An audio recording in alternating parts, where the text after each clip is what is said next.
Gérard, care ar fi definiția ta de agronomie? Alors, on a exactement presque les mêmes problématiques en France qu'en Roumanie. C'est-à-dire que j'ai l'impression que vous avez tout pour bien faire. En France, on a tout pour bien faire. Seulement, on applique mal ces techniques. Parce qu'on a oublié des fondamentaux.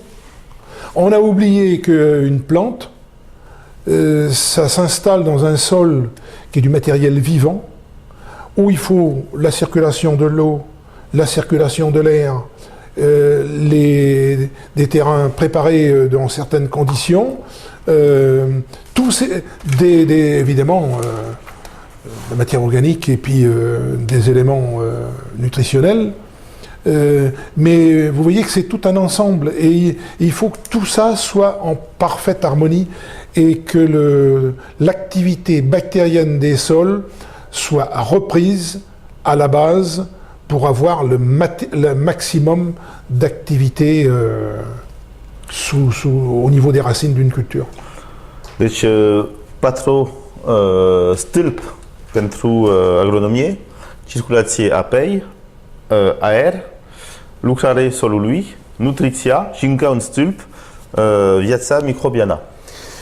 Ai putea să ne zici un pic mai mult despre fiecare, dacă începem cu lucrarea din sol. Vedem în România că se practica încă foarte mult aratura. Care este părerea ta despre practica noastră?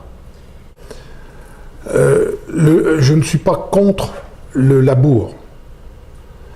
Je suis contre la manière dont on laboure les sols.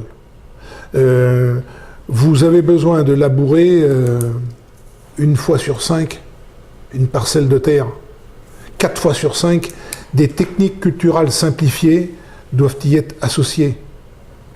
Vous pouvez et vous ne pourrez relancer cette vie bactérienne que quand vous couplerez au moins les deux, dans un premier temps. Parce que dire aux agriculteurs de supprimer la charrue sur une exploitation, c'est pas possible.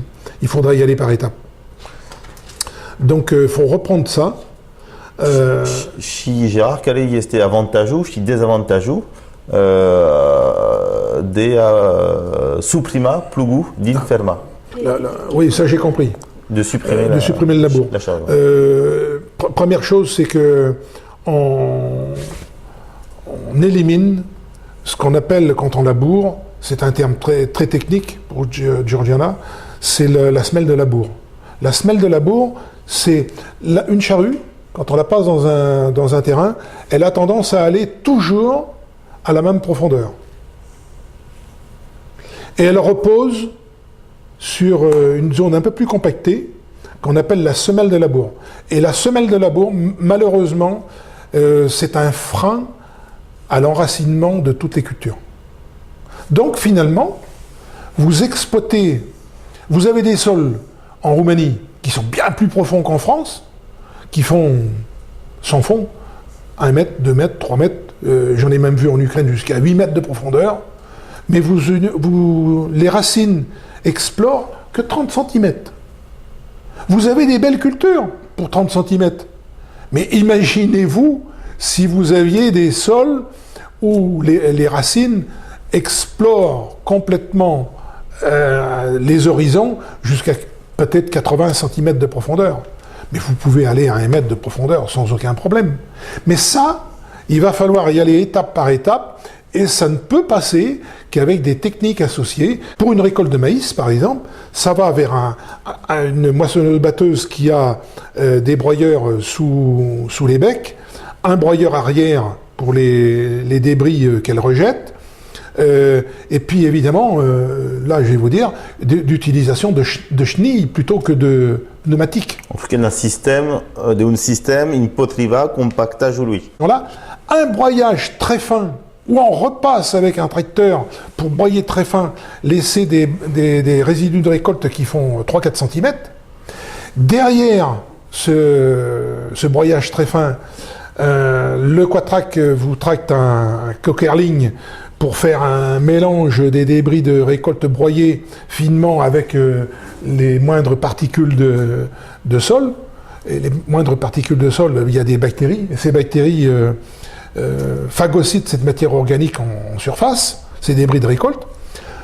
Avant, j'oubliais une chose très importante, on amène et on apporte le carburant des bactéries, à savoir un épandage de solutions azotées sur la dose de 50 unités par hectare, 150 litres de solution azotée 39, donc le passage de Coquerly, et puis après, stop, on laisse faire. Et on reprend ça que pour préparer le semis. Et comme je disais tout à l'heure, on termine ça à Noël, au mois de février. Je vous garantis qu'un sol qui a une bonne activité bactérienne, on ne trouve plus aucun débris de la récolte, même avec des maïs à 15 tonnes.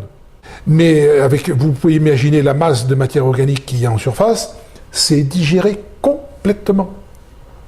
Et chose extraordinaire, vous arriverez à comprendre les indicateurs, demain je vais dire ça, vous arriverez à comprendre qu'un sol a une bonne activité en faisant marcher l'odorat.